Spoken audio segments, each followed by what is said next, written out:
how would you coach clients to develop their brand voice and personality? I think there's a little chicken and an egg here of, do you need to have that already before you start to talk to social media agencies, or is that something you offer as you're onboarding them? I definitely offer that as onboarding. So one of the things I started with is a 90-minute discovery meeting. And I want the stakeholders in there. I want the CEO in there, or the CMO, or whoever I have access to at a regular basis. I want them in that meeting.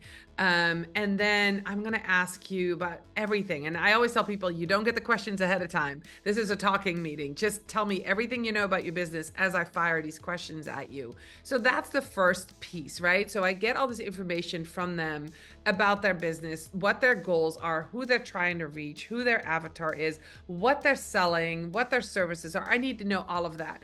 And then I'm going to ask them if they have examples of conversations with their audience. And if it's a big company, we can do a text analysis. And this is something that I think is a great tool to have. There's tools out there, but a great thing to do for a business that has a dedicated customer service department, that does email services, that maybe has somebody answering the phone, so you have recordings. So when you do a text analysis, what you want to look for is the things that your customers are already talking about, and what they call you. And so you also have a voice in those places, right? How you respond to email, that's your voice right there. How you respond to customer service, what you're telling your customer reps, right? How to respond, how you respond to testimonials. So if you don't have that voice, or you think you don't have that voice, you probably already do. You just have never put it in that brand kit that you already have, because you probably have your logo, your font, your colors, but you don't have that voice because you never wrote it down. So that is one place where I can come in and grab that information.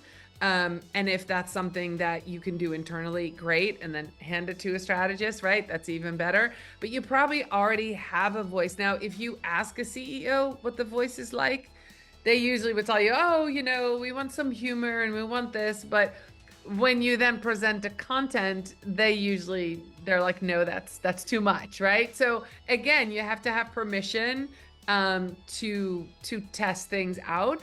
Another place that I think is really important is as an agile marketer. I got certified as an agile marketer right around the time that the pandemic hit.